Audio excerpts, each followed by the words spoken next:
So, welcome to week 1 of my Dragon Slayer Diana vlog, and it is June 8th, so yay! So my first week's project was to get done the helmet of Diana's outfit, and I'm working kind of from the top down, as I mentioned in the previous week's vlog, which was probably good because I knew that this helmet was going to need a lot of work, and I was going to try and do some fun stuff with it, work with some new materials. I've never worked with it before, but I did run into some roadblocks. I did get her done, and here she is. Ta-da! So I forgot to mention this in the last vlog, but basically I'm not going to be painting or priming my armor pieces when I'm making them. That's going to be a whole nother week of work, and for the obvious reasons, which is it's best to have it all done and then paint it together, because I could mess up my color matching if I went and painted each piece separately. So here she is, and if you just hang on with me for a little bit, I will show you the videos on how I made her. So the hardest part, and she's so big, like it's just blocking me out of my own camera, was actually the unicorn horn. Oh, this piece here that's in a lighter foam. I think, you know, when I finally decided to make it out of foam instead of like crazy materials, it came together very easily, and boom, like that. In fact, because I was messing around with so much with other materials I wasn't used to working with, I wasted a ton of time, and I almost didn't get her done by the end of the week. But yes, she is done, and unfortunately I did run out of time to figure out how I want to attach her to my head. I am thinking, because with the weight of the horn, I'm probably going to have to do barrettes instead of like a band, or I might do both. These are some of those things that will come later on when I make it. So here she is, and get a nice little 360 view. Other than the problems I had with the horn, I'm very happy with how she turned out. Even when having to go with this type of horn instead, I actually am really super happy.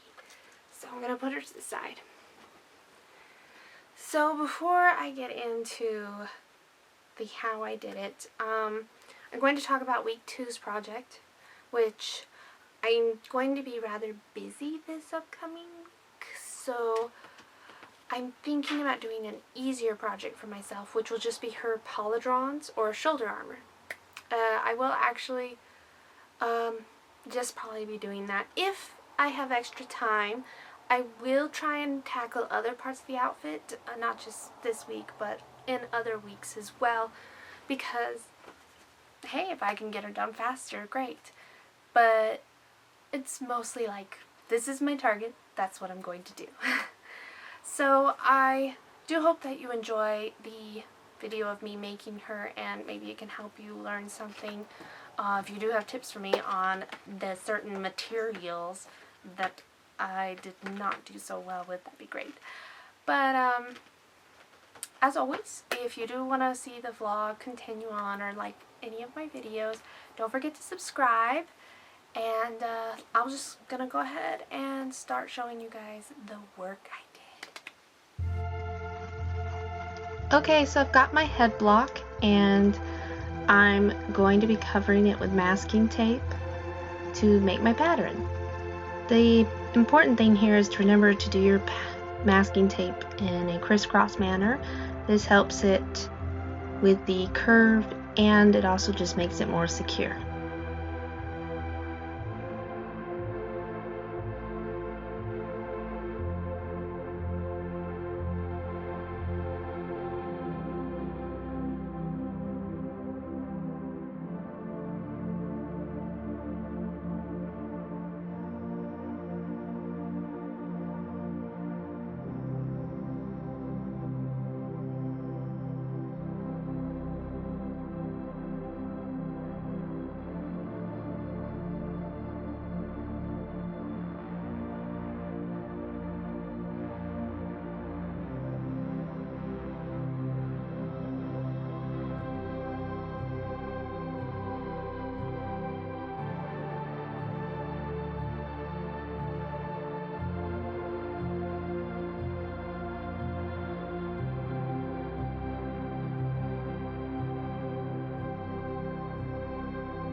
So I've covered it all, and I made a slight point at the end to help me know that I want it to be a bit upturned at the end.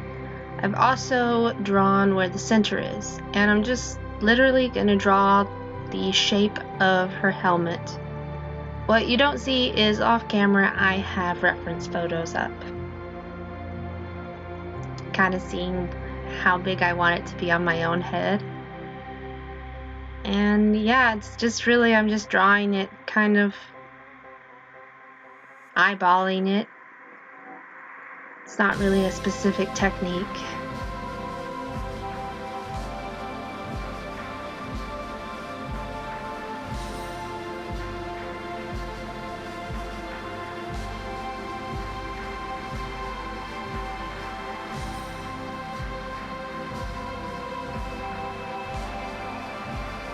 Alright, so once you're done drawing it, just take it off the head block.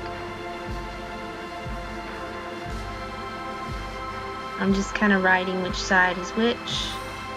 And I'm going to start by cutting it out.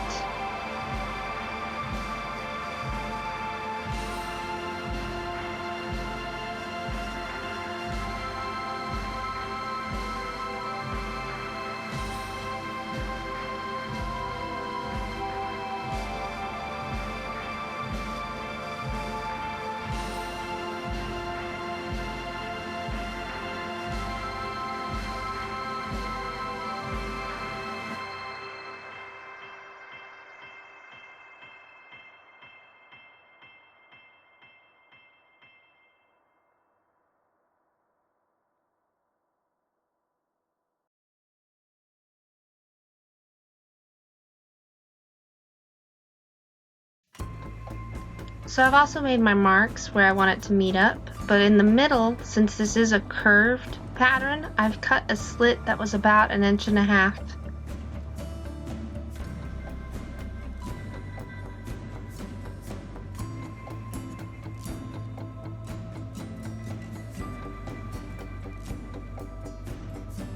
And now to have a flat pattern, I'm just using my packing paper, or you can really use any kind of paper. I just prefer to use the packing paper to make patterns. And I'm just gonna trace it out and cut it out, and then I'll be ready to put it on foam to get it cut.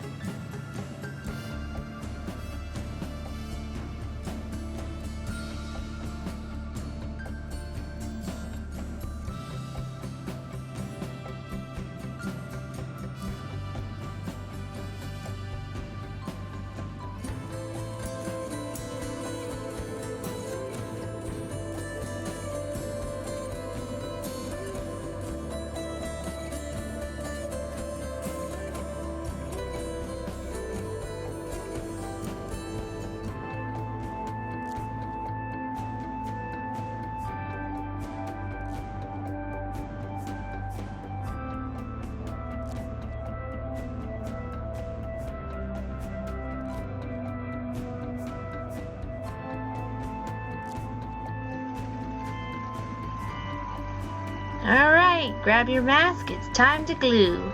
So I use just regular contact cement, and it's kind of just the basic rules. You're gonna just put a light coating on where you need to glue it. I start with that little notch to get the curve, and it's just be patient, and you gotta wait for it to dry, and then you can glue it all together.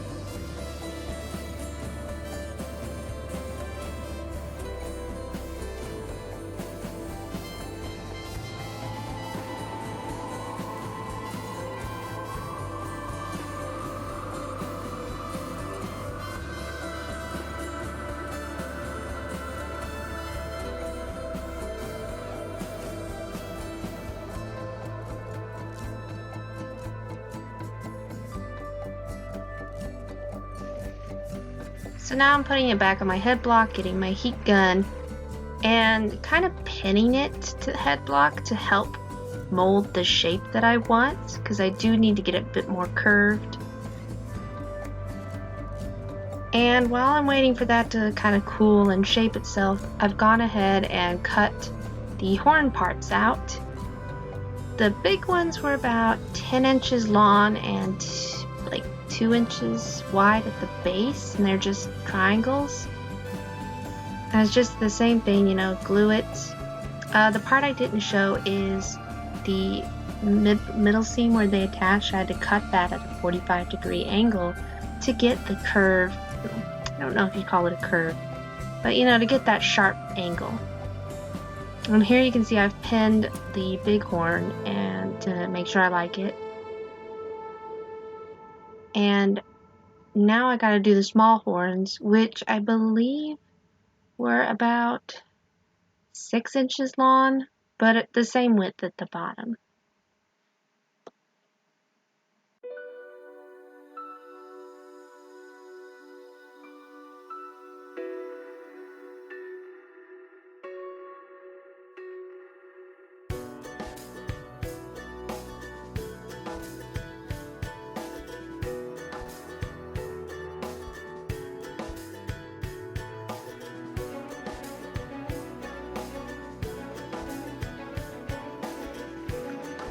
So it's looking pretty good so far. Nothing's actually glued in place yet, like the horns aren't, and the side piece isn't.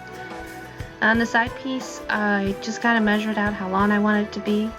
Similar thing, just kind of cut the shape that looked like hers, and I had that center seam at a 45-degree angle. So the reason it's important to do pinning before gluing is you want to make sure you get everything exactly how you like it, and you know, this way nothing's permanent. And I'm loving the way this looks so far. So I drew an outline once I was happy with everything, and now I'm just actually gluing it on. And you start with the big horn because the small horn overlaps it.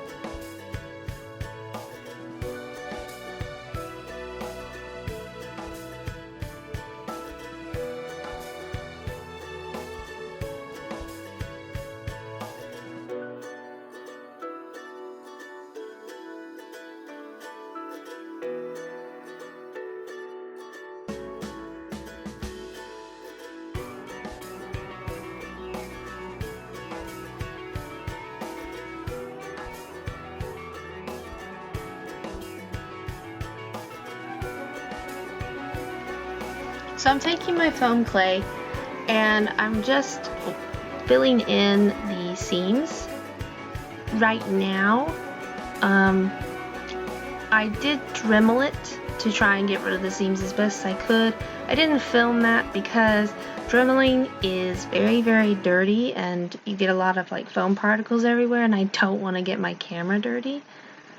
So, I am a super fan of foam clay. Like, I didn't know if I'd like it or not because I'm not great at working with clay, but oh my gosh, this stuff is really, really amazing, and I'm a super fan. I use it to obviously fill in like where my glue seams don't look fantastic because I am still pretty new to foam work. But also later on I'll show you I'm going to be making all the cool ridging details on the horns. And pretty much the best thing to do is kind of have a little bowl of water and you just wet your finger, put it where you want the foam clay to go, and then it really helps smooth it. You do have to be careful though, because you don't want to get your foam clay too wet, especially if it's very, very fresh foam clay, because then it just gets totally unmanageable. But no matter how hard you try, once you've opened your foam clay and you've been working with it, they'll always get some that's not quite as fresh, and you just, you know, water just freshens it up really quick.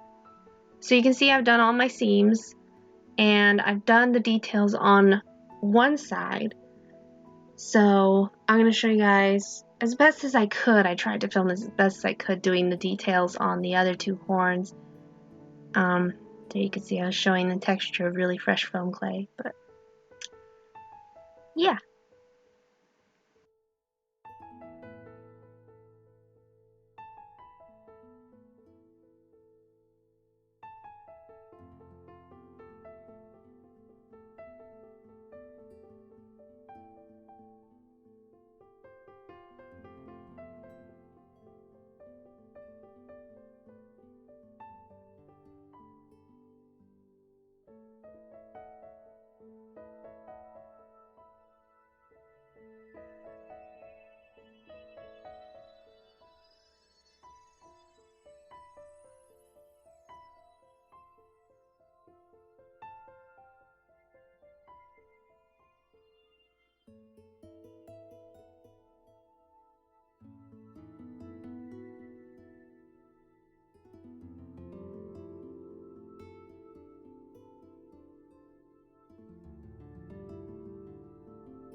So once you're done with foam clay, you have to wait about 48 hours before you can do any dremeling work. And I will be dremeling, not the details, but where I did all my filling of the seams.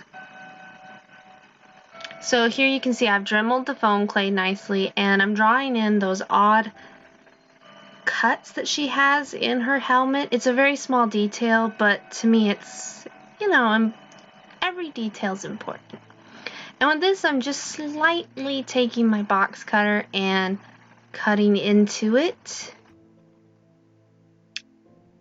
And this is cool because then I'm going to heat gun, and when you heat up where you cut in like that, it actually accentuates the cuts, which is just perfect because it's such a subtle detail on her helmet. So now the horn, and this was like the third attempt at making the horn, and I just broke down and decided to use foam. I did try to use clear Warbler, and oh my god, I hate that stuff. It is not fun to work with. You have to get it so much hotter than regular Warbler, and then the seams to attach the parts are just terrible. So here I've attached two pieces in the front, that'll be like the front seam, and I just had the curves together. And now I'm attaching the side pieces with the curves going to the straight part.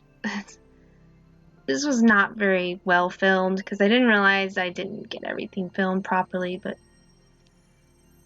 definitely was very happy that I went with foam instead, and I'll just have to get the kind of diamondy look with painting later. So, yeah.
Because this is such an odd shape, the seams are so much more noticeable, but I think I did a pretty good job at dremeling them flat. And I could have used foam clay to fill in the seams, but I was running low on time to get this done by the end of the week. So I decided to do acrylic gesso, I think is how you pronounce it. And I'm just going to use that really thick to help me fill in the seams. I'm not going to worry too much about like brush strokes because later on I'm going to have to prime it and paint it. So, and I don't have an airbrush, so everything's got to be hand painted anyway. So, yay! But the gesso worked pretty good at filling in the seams. So.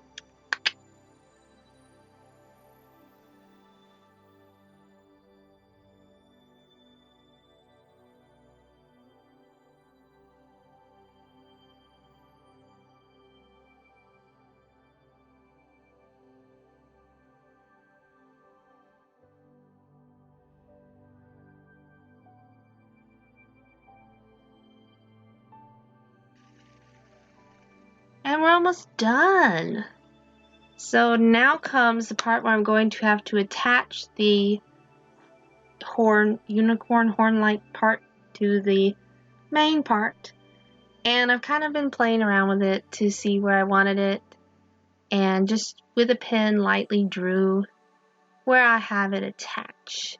And I'm going to use foam clay to attach it, and I'm just literally going to start with a ball in that sort of key area. And there's really nothing fancy here. I'm just flattening it down so that it'll stay attached to the helmet, and also it won't get an ugly like seam or like a folded look. And I'm just gonna press in the unicorn horn, and I've made some snakes of foam clay just to wrap around the base to build up a bit, and I'll smooth that down as well. And yeah, this is really it for the work, and I'm so happy with how she's turned out. I can't wait to see what she'll look like once she's painted, but I've got a ways to go. And I hope you guys will join me next week for the Pauladrons, or the shoulder armor, which I think will be a much, much easier project. And I hope you enjoyed this video. And like I said, don't forget to subscribe if you want to see more of Dragon Slayer Diana, or even just more of my other videos.